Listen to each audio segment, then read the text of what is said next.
produced program. The views expressed are those of the guests and not necessarily those of the producer. Today's topic. What is right or wrong with the climate change policy in Passion for Truth? Welcome to another edition of Passion for Truth. Climate assessment points to serious consequences in US. It says that by the end of the century, temperatures could be up to 5 degrees higher even if the nation acts aggressively to reduce the greenhouse gas emissions. The Obama administration had come up with a climate change policy. Is it a solid step in the right direction, or is the assessment too biased? We're going to ask our panelists, George Nesterchek from Nesterchek and Associates, also former staff director for the U.S. House of Representatives, and Dr. Mona Sarfati, Director Program and Climate Health Center for Climate Change, and she's from George Mason University. Dr. Joseph Annunziata, with expertise on international affairs. As a professor, Dr. Annunziata has worked as an advisor to the Assistant Secretary of Defense on international issues. He was a senior staff member at the White House. And Cindy Kinney, Grants and Contracts Manager at an academic medical center in Virginia.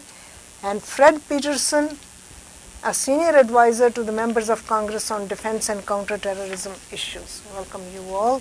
Starting with you, Fred, is Obama taking a historic step in the fight against climate change?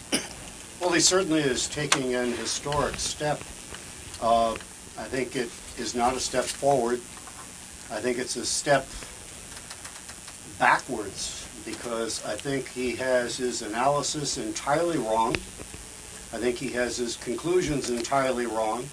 And I think he is exploiting the issue of climate that is a faux controversy in order to achieve political ends and to achieve further government intrusion into the private marketplace. To assert that carbon dioxide is a pollutant, if we all recall from early school, carbon dioxide is an essential for the growth of plants and the flowering of lovely trees. It's called photosynthesis. It has never been considered a pollutant before in history, and there has been so much disinformation, disinformatia on this, not just misinformation, but intentionally introduced disinformation. Let me come back. It has polluted the argument. Let me come back to you, Fred. You think, Cindy, you view it as a political document that gives President Obama a leg up on regulating power plants? I do, actually. I think that the economic consequences of these decisions are so huge, and it concerns me that the data that's been collected is not always clear, and if it really is some truth to the rumor that there is climate change, then the people who are propounding this should be willing to stand up and prove that and stand up with rigorous discussion about, is this really true or is this not true? There's, to impoverish people, and that's what the end result will be, in my opinion, based on data that, in my opinion, is somewhat suspect, then it's just bad decision making. Joe, Republicans blocked legislation in 2010 that would have set up a similar system, but this time he bypassed Congress on the basis of a U.S. Supreme Court ruling that gave the EPA the authority to regulate carbon dioxide levels. Do you think Obama made a right move? I think so. I think it's better to try to prevent a disaster from occurring and to do it sooner rather than later, because later, if we do nothing, then it may be too late to do anything. It's better to try to do what you can, as minimal as it may be, than to wait until it's too late. Where do you come on it, Dr. Sarfati? Well, it is quite clear that climate change is occurring and has been occurring for quite some time. the possibility of this happening is known for over 150 years. So back in the 1870s, there were scientists who warned that if we continued to pour smoke and other pollutants into our atmosphere, which is actually a relatively fragile thing, that eventually they would accumulate and that the heat would rise and it would cause us a great deal of trouble. There were scientists in the 1930s who pointed that out as well, and there were even TV commentators who made presentations about this in the 1950s. So this has been known for a very long time. And yes, carbon dioxide can help plants to make chlorophyll, which is beneficial to us because it forms leaves, and there are a lot of other things that plants give us as a result of that. But we all know if you put a plastic bag over your head and you breathe in the oxygen and you keep breathing out the carbon dioxide, that carbon dioxide accumulates and eventually it suffocates you. So every child learns and every parent learns that plastic bags should not go over the heads of anybody. And we have been slowly accumulating carbon dioxide and other pollutants into our atmosphere for many years, and it has now gotten to the point where we have so much in there that it is changing our climate. So this is very real, and it does have to do with all of the smoke and the other pollutants that we're putting into the atmosphere. And scientists around the world have been noting this for quite some time. It goes back 20 or more years that they've been measuring it. The measurements have been consistent. They've been measured by every country in the world, and the Academy of Science in every other developed country of the world agrees that we have this problem. And so scientists are 97% in agreement, and these are climate scientists. These aren't biologists, they're not geologists, they're not anthropologists. These are people who study climate and know about the climate, and it's harmful, and it's already causing harm. Let me interrupt you along the lines. Mona, the thing is, many scientists even also remain skeptical. Quite a few agree. What I'm asking you, what is the most pragmatic way to motivate people to do something about climate change? We are feeling the impact, but for some reason it's difficult to convince those who think that it is just a way of giving Obama a leg up. Well, I work at a center that studies how Americans think about climate change, and they have been doing a survey every 2 years since 2008. And they put out a report called Climate Change in the American Mind. And they've identified 6 different ways that people think about climate change. And so public opinion is spread, but about half of the people are either alarmed or very concerned. And then there are about 20% of the people who are just cautious and not quite sure. And there's about another 25% who are doubtful or maybe even dismissive at the very end. And then there's a small percentage who are completely disengaged and don't think about it. So the spectrum of opinion is there, but many people prefer not to think about it because they think that there's nothing we can do. And that's where we really need to get active. There are things we can do. We must engage with this problem. We must address it. And we must get into that lower emission scenario. And that's what those policies that the administration is proposing are meant to do, to get us into the low emission scenarios. Let me go to George. George, Obama is coming up. Do you think is coming up with an energy policy that ignores the fundamentals of climate change? Oh, no, he creates a fiction that allows him to advance an energy policy, environmental policy that fits his desire to basically control one more sector of the economy. The problem is that the basic tenets behind it are anything but settled. Climate change is a very useful term to use because I don't see how anyone can disagree with the notion of climate change. Climate has been changing for millions of years, literally. And the warming we've experienced over the past 150 years is just a natural part of the climate changing cycle. We go through cycles. Whether or not this has got anything to do with being man-made or not is yet to be determined. The models that are being used to make prognostications as to what the weather might look like 100 years from now are absurd. Absolutely absurd. Now, we don't even know, for instance, whether over the last 10 or 15 years the atmosphere has warmed up or cooled off. It seems to have stabilized. Hence, all of this injection of carbon dioxide that man has created hasn't teetered one way or the other just yet. So the models aren't exactly accurate to represent what's going on right now, let alone what will happen 100 years The from models now. actually are consistent across the world, and when they get together the International Panel on Climate Change, which is convened by the United Nations, each country, Japan, Russia, the United States, that has a scientific enterprise, takes what it has studied and shares it with the other countries. And they all agree that our climate is changing, that the atmosphere is changing, and now over the last 10 years that this has been going on, it turns out that those models that have shown more change, more accumulation of carbon dioxide, are better predictors of what we're actually seeing on the ground. So the models that have shown a worse scenario are actually turning out to be more accurate. And this notion that, there's been millions of years of change back and forth, the scientists who study the climate and the atmosphere, they have looked carefully at, the variations that occur because of the Earth's rotation, because of the revolution around the sun, because of many of the other factors. None of those factors are able to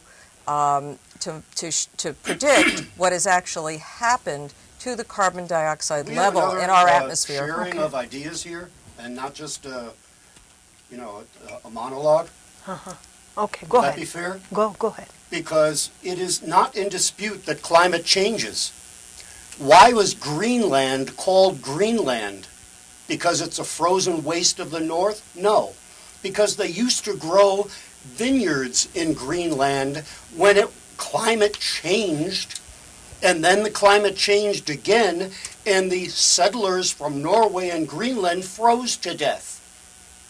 Climate has been changing forever. And in fact, there has been very little climate change or temperature change, if your science is accurate and correct. In almost 20 years, the temperature has stabilized and gone down, and there has been less than a degree of difference in the world climate in the last 100 years to make major projections with hockey stick analysis that are utterly fantastic, meaning not that they're great, but that they're originate out of two things: imagination, fed by government grant money, which most of the studies on climate change are fed by government grant money, and I don't know about your institute, but that's probably also a significant Sir, these fueler. are the same East people. Anglia, This is I didn't interrupt NASA. you, please. Okay, let East Anglia, the East Anglia emails, of which I'm sure you're aware of, let that Mona the respond. university Let Mona respond. was returned. I haven't finished yet. The East Anglia emails, which show the cynicism of people advocating climate change, and That was no attention is paid to this. Okay, There are okay. thousands of scientists who come out, Okay, let- climate scientists, let her speak. who assert climate change is bogus and is government Okay. fed and a method for control. That You East may- Anglia, Okay. the East Anglia episode that you referred to was thoroughly investigated at the Institute in East Anglia and was shown to be a bogus claim and a bogus scandal. Nothing actually happened there that was of any concern. And, the climate, if you look at the record of how climate has changed going back several million years, we are now getting to the point where we're putting more carbon dioxide into our atmosphere than has been there at any time in the last 300 million years. So is that why there crops is are growing more healthy now? no, I mean there are places as the climate changes, there will be places where there will be more crops that will grow, and there will be Why many would that places be? there will be Okay, less all right, crops that's that will okay. grow. Let me go to So, Cindy now. Let me have a input. The EPA, Cindy, has admitted that even if we shut down every coal-fired power plant in the country, it would not reduce Earth's temperature significantly. Right.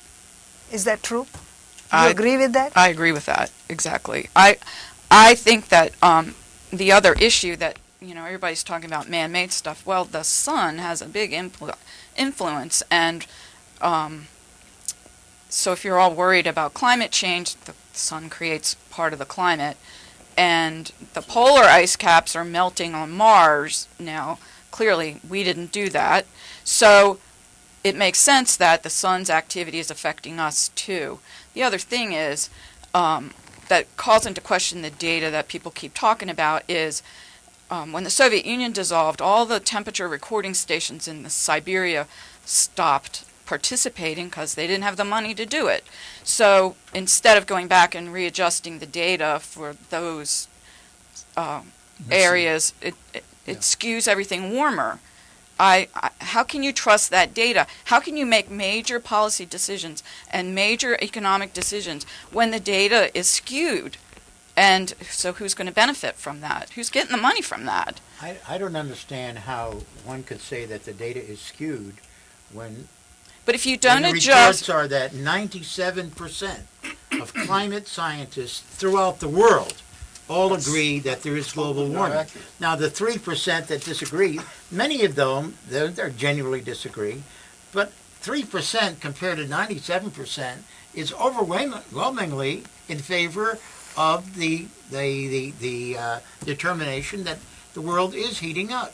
So I trust the scientists. I'm not a scientist. So I just believe that these people know what they're talking about. Let me have George in. George, climate scientists say that average temperatures are rising, which will result in melting more ice, raising sea levels, warming oceans, thunderstorms, disruptive. Does it require an urgent response? No, because we don't understand what the correlation is between supposedly rising temperatures, and I dispute that. Because satellite data, which has been probably the most uniform in terms of providing data measurements of the atmosphere, satellite data for the last 10, 15 years has shown a fairly flat temperature curve. So some of the Earth measurements have shown variability, and some of that is the original database against which they're comparing it. But the satellite measurements of the atmosphere for the last 10, 15 years have been pretty level. At any rate, I don't see that we need to be jumping off any kind of cliffs, economic cliffs, making policy decisions of this sort when the implications are not well understood. Let me interject another factor. First of all, we don't know what the effect is of the man-made contributions to CO2. CO2 in the atmosphere comes from a variety of sources, not just industrial activity, including, if there is global warming, releases from the oceans and releases from the tundra. In the past, we've had very high levels of carbon dioxide. Hundreds of thousands of years ago, when the Earth was warmer, so we don't really know what the cause and effect is here. Is it increased CO2 in the air that warms the surface, or is it the warmer surface that releases CO2 increasing? The cause and effect question is very relevant here, and the science doesn't understand that yet. I think it's a good thing that we're researching it. I don't object to all of the funds going in there, because we need a better understanding of what's going on. But to draw conclusions today, I think is way, way premature. Let me interject a couple of other factors. The fossil fuel plants, especially coal plants, have a certain amount of pollution that occurs right in the vicinity of the plant and sometimes then flows from one state into another state. And so the pollutants that come out of those power plants are ozone and small particles. And these two types of pollutants form irritants to the lung surfaces. So children who live in the vicinity of these power plants are more likely to have asthma. And the more pollutants there are, the more likely they are to show up in the emergency room or to go for some kind of medical assistance. Now, this has been known for quite some time, and it's been studied all over the world that those who live in vicinity to these pollutants sources are more likely to have these medical problems.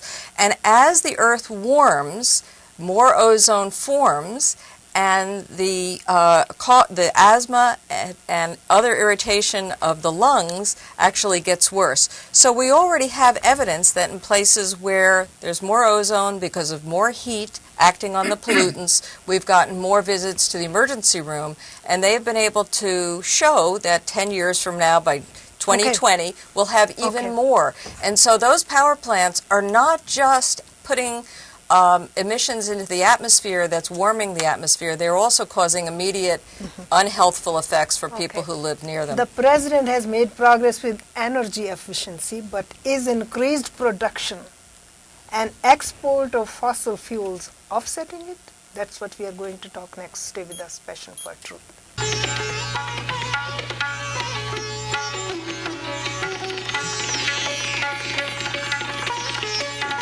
If we, Joe, reduce carbon emissions, how do we justify to other countries when we still produce more and more fossil fuels? Well, I think there's got to be a balance. We want to do energy efficiency, and we want to keep the economy going. There are a lot of industries that are dependent upon the production of fossil fuels, the use of fossil fuels, and there's also military needs. So you can't just stop all production of and consumption of fossil fuels. But I think you could do it prudently and slow it down and see if that doesn't help the retardation of this global warming. But does it undermine U.S. credibility in international community when Not Obama really, says he has taken care of economic and national security issues with more domestic oil production? What leverage do we have with other countries? Because there are economic pressures. There are industries out there that would go wild if they thought that he was cutting back too drastically. So he's trying to satisfy some of that pressure, and there is other cares that one has to have for not being too radical. So it's a slow, gradual, hopefully it will have benefits years from now, not tomorrow. Can I? Mona interjected some oranges into our debate over apples before with the introduction of the ozone issue and particulate emissions from plants. Those have got nothing to do with the carbon dioxide debate. Ozone emissions and particulate emissions and nitrous oxides and such like were why the Clean Air Act was originally passed. And those issues, both from stationary sources and moving sources, have been addressed for 25 to 40 years. So we have a means to do that. The fact that the Supreme Court used that act to allow them to inject themselves over the carbon dioxide debate is an absurdity. Sir, but we'll let the Supreme Court deal with that. But that's apples and oranges. There are many areas in the country that are not achieving the EPA-required levels of any of the pollutants. So that's a whole separate issue. You know, we have many places where the pollution levels are higher than they're supposed to be, and people are suffering health effects because of that. You've now introduced some bananas into the debate. Our production of carbon fuels, carbon-based fuels. That has nothing to do with CO2 emission. It's the people that use those fuels, whether they buy it from us or from the Saudis or the Canadians or the Russians, is irrelevant here. It's who uses that produces the CO2 that goes into the air. So to accuse us of somehow by selling carbon-based fuels on the market, putting us in somehow as being a cause of this problem is not really relevant. Yeah, but Cindy, countries like China and India will not move if U.S. doesn't move first. And the question is some kind of grand global bargain on carbon dioxide emissions even possible with India and China? They are the most polluted countries. If we cut back unilaterally, all that does is put us at a competitive disadvantage. There's no incentive for them to do that. So I can't see it happening. Let me mention I appreciate the strong advocacy being given by those scientists who are paid by government grants to find a conclusion the government wishes to extend its power. I Sir, that's appreciate not the their way science advocacy. works. That is not the way science I works. They don't do appreciate the their work of advocacy government. for Government nuclear supports the power. independent I appreciate their work of advocacy scientists. For solar And so do many power others. and for wind power, also known as bird assassins, which Okay. exterminate whole species of migrating birds. Do you know that however, Germany I am now not gets through yet. three-quarters Please, I'll, of its energy from you know, solar really, and other I non-fossil fuel agree sources? not to interrupt So other you. If you advanced can agree countries not to Okay, interrupt one at a me. time. have One at a already time. found that Are they can you, use other still- than are fossil we fuel in sources agreement very here? successfully. One at a time. Are we in One at a agreement time. here? Let her speak. Let her speak. I was speaking. Okay. I was I'll come. interrupted. Okay, go ahead. Make a quick point and let her speak then. There's been a monologue going on here without interruption, and the interruptions have been done of anyone who disagrees with the monologue. So do we want to have a program here where we're actually discussing the issues, or do we want to have a monologue Go ahead. to advance one point Go of ahead. view? Go ahead. Go ahead. Everybody gets to speak. Go ahead. Make a brief point and let Mona then say. And let no, go ahead. I've made my point. The point is that, first of all, there is no consensus of scientific opinion on this. Anyone who actually looks at sources will see legitimate science has a big question mark over what is happening here. Number two, the United States is probably the cleanest producer of fuels Okay. in the world. Okay. And the emissions coming from the United States are the least, Okay. not the most. Okay, let me, That- we don't have enough time, let me go to her. Mona, many people, and he's making the point, including the scientists, remain skeptical, and there is no doubt about it. Can you quickly address that issue? It's simply inaccurate that climate scientists have any substantial disagreement. Sure, How many maybe climate scientists are fed by government grants? these are scientists many- from are you fed by around the government grants? world. Every country in the Are you fed world by government has an grants? Academy of Science. Okay, let me ask you. And the Mona, Academy of Science Okay. is the keeper of the knowledge, the Fed by what? scientific knowledge By of those what money? countries. Okay, let me By say. what money? The EPA has admitted that even if we shut down every coal-fired power plant in the country, it would not reduce Earth's temperature significantly. We have in front of us, going forward, choices to make. And many states and many corporations and all of the branches of the military are already making choices to reduce their energy use, to increase their use of renewables, to try to decrease greenhouse gases, and to try to improve efficiency. And those should be our goals. So many corporations have done that already. Every branch of the military has done it and have decreased their energy use. And many countries are doing it and are ahead of us, and many states By are doing it. imposition, not by choice. 5 states have already reached levels of 20% of renewable Okay. energy as a part of their overall him put a energy use. closing end. If those states can do it, the whole country can do it. Fred, just very briefly, but we are going The- to.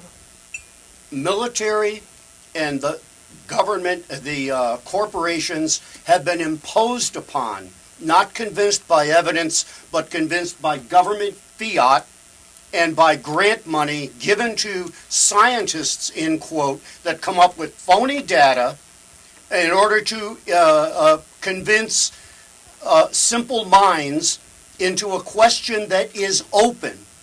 A question that is open. The bottom line is the science on this is unsettled. Climate has changed forever. The human effect on climate change is minor. There is more pollutants put into the atmosphere from one hardy volcanic eruption than there is from the entire effluent Okay. of the human machine since the industrial All right, age. okay. Period. And that's all the time we have. Things are brewing here. We'll be right back. Stay with us, Passion for Truth.